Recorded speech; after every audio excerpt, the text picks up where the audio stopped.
Yes, this is the owner of the company. How you doing? We're talking about Iran sanctions targeting automobiles, currency, and gold. How can I help you?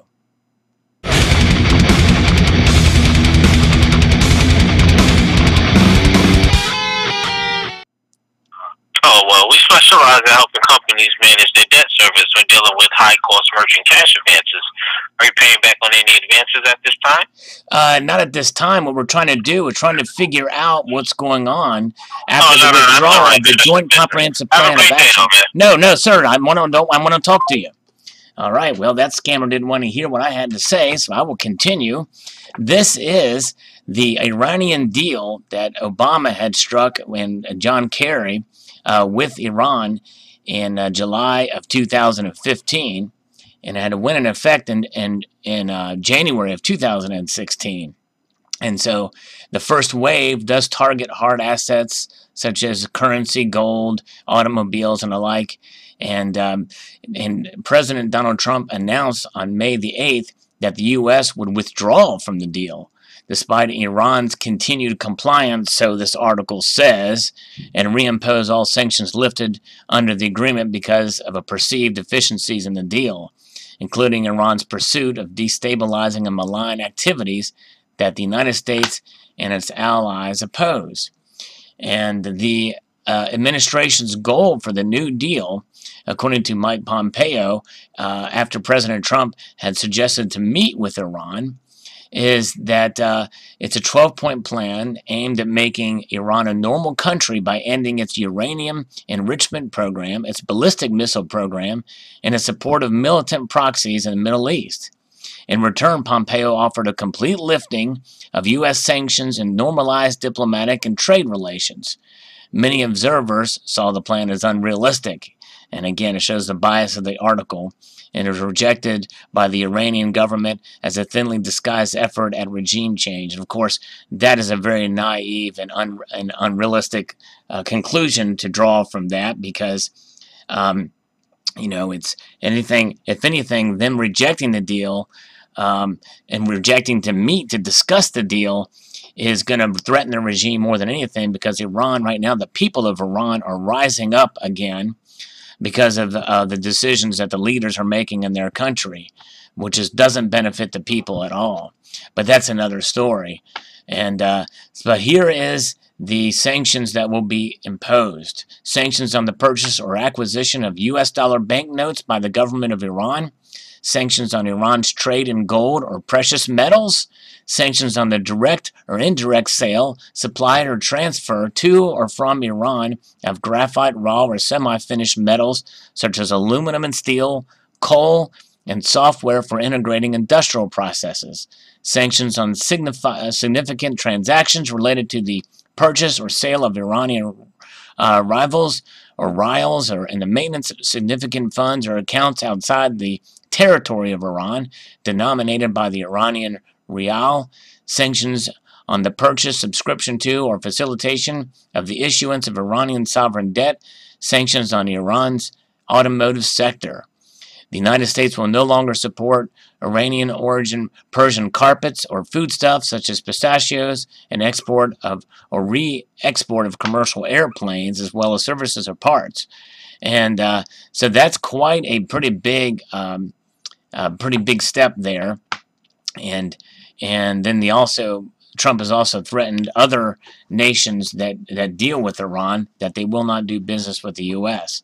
And so it's quite interesting and fascinating to see this take effect, and who is going to be affected by this. You may remember the article I posted about an Iranian who had hoarded a bunch of gold for other people, and maybe they saw something coming, knowing that this deal was going to be going down, so they're hoarding gold.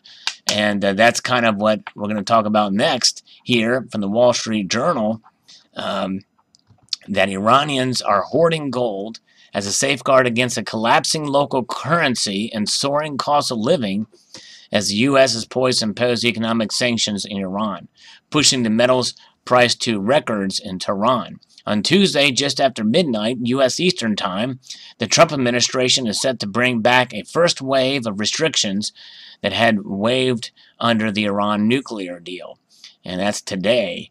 An Obama-era agreement that gave Iran sanctioned relief in exchange for curbs in its nuclear program.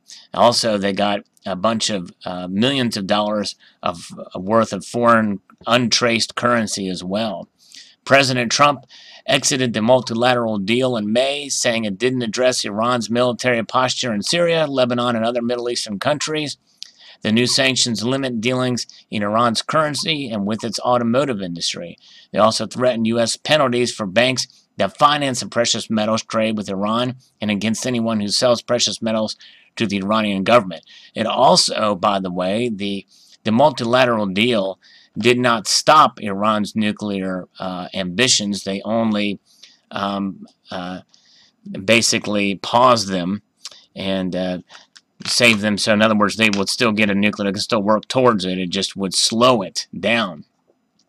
Worried about a shaky economy and enticed by government sales of gold coins, Iranians have converted savings into gold recently, even as prices skyrocketed. Demand for gold bars and coins in Iran tripled year over year in the second quarter to about 15 metric tons, according to a World Gold Council report on Thursday. Iran's central bank has minted hundreds of thousands of new coins, more than 60 tons of gold in total, to feed the demand. The move has had little impact beyond stoking more demand for the metal. People are changing their money into gold because it's a reliable investment commodity, said Mohammed Kashtirai, the head of Gold and Jewelry Committee under Iran's Chamber of Guilds, a coalition of merchants. Inflation and unemployment are both in double digits this year, and the economy is expected to shrink next year as sanctions bite. More alarmingly, Iran's currency, the rial, has seen a record weakening this year, currently trading at roughly 101,000 per U.S. dollar compared to about 43,000 in January, according to Bonbast, a site that tracks unofficial exchange rates. A second round of U.S. sanctions in November is expected to target Iran's oil and shipping industries. American pressure on Asian customers has already led to reduction of crude sales that account for a large chunk of Iran's economy. The economic malaise has stirred popular discontent with Iran's leadership.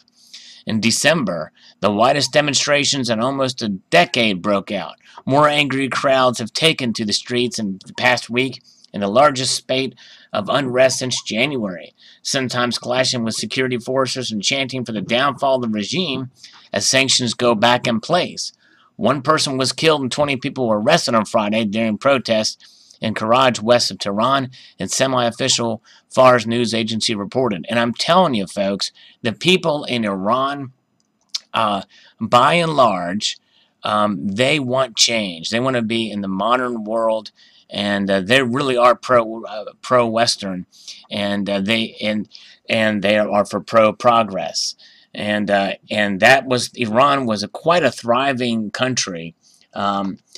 Back before when, quite a while ago, back in the 50s and 60s and even the early 70s, and until the Islamic Revolution of 1978 and 9. And sin has been a suppressed theocracy led by the Ayatollahs there. And so anyways, it's been crazy what's been going on there since then. So the people are there hungry for change, for progress. For Iranians, giving gold coins as gifts during the holidays and New Year celebrations and buying gold jewelry, the more elaborate the better, during weddings as part of a tradition. But the recent surge in prices far outruns the inherent demand. People have lined up outside banks this year to place advance orders for imami coins in central bank auctions, where they're often priced at lower than market rates. And here we can see Iran's total demand, bar and coin demand, since 2016. Look at that, how it's increased. Amazing. The price of the imami, a central bank minted gold coin weighing 8.13 grams, stood at around 36 million rials on Sunday, more than double its price in January. It had hit a record of more than 45 million rials a week ago. The demand for gold in Iran is also bucking a shaky picture globally. Spot price continues to have fallen by about 6% of this year to $1,200 an ounce. Tehran's gold sellers, however, haven't benefited much from the demand, which has been primarily for coins and shop owners said. Amir Dagon, a gold shop owner in Tehran, said he wasn't seeing many buyers, and he was reluctant to sell because high prices would make restocking that much more expensive. If I sell a good amount today, 40 grams, I'm worried about how I'll replace it because prices, not because of a shortage, because of the prices. So there's the official rate of how many Iranian rials a dollar buys, and this is the free market rate. So you can see it's tanking. It's picked up a little bit since then, but I tell you what, it's in trouble. And it talks about the demand for jewelry and the like, and but very fascinating indeed. And you can see the people are trying to protect themselves as they should. And there's a photo. Gold is very highly, just like in most places in the Middle East and the East, gold is very much something in demand and something that's valued and is part of their culture. Very, very interesting indeed. So post your thoughts below on this news. Would like to extend a multitude of gratitude y'all for watching and encourage you to please rate, comment, and subscribe.